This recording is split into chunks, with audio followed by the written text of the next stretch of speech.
If you've ever struggled to display your portfolio, showcase product photos, or just make your website look more visual and polished, then you're going to love this today. I am going to show you how to use gallery sections inside Squarespace the right way, even if you are a complete beginner. And by the way, this video is part of my Squarespace beginner playlist. I've added the full link in the description, so make sure you check out the entire series to learn every important feature.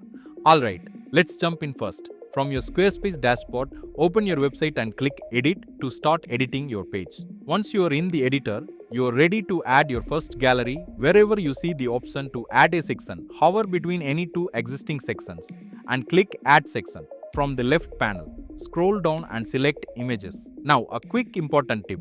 Look for a small stacked image icon in the corner of the layout previews. That icon tells you it's a real gallery. If you don't see the icon, that layout is just a single image section and won't give you gallery settings. So, with that in mind, let's choose the masonry layout for this example. Once you add it, you'll see the gallery appear on your page. You'll notice two buttons pop up on the right side, Edit Gallery and Edit Section. These only show up for gallery sections. First, click Edit Gallery. You can use the plus button to upload new images, pick from your existing library, or grab free photos from Unsplash. Drag the images around to reorder them.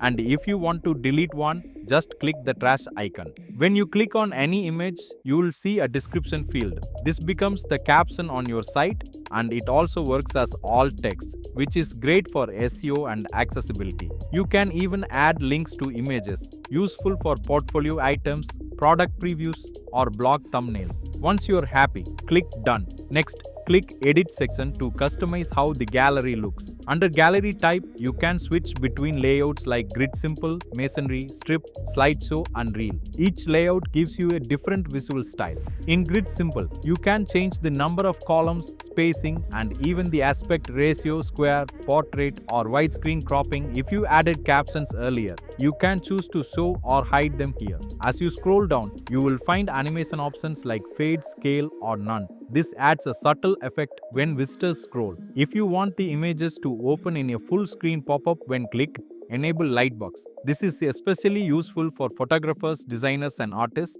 You can preview that by switching to preview mode and clicking any image. If you want something different, switch gallery type to slideshow. This allows visitors to scroll through one image at a time.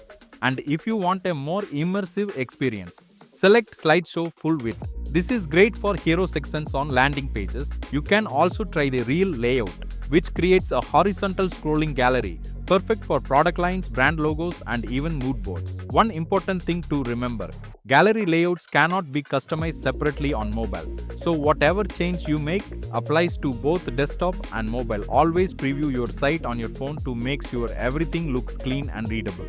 Once you are happy with the design, don't forget to click Save at the top to publish your changes. And that's it. That's how you create and customize gallery sections inside Squarespace, step by step. If this tutorial helped you, make sure to like the video and subscribe for more beginner-friendly Squarespace training. And remember, this video is part of my Squarespace beginner playlist. The full link is in the description. So continue learning step by step. If you need personal help setting up your Squarespace website, you can call or WhatsApp me using the contact links below. Thanks for watching, and I'll see you in the next tutorial.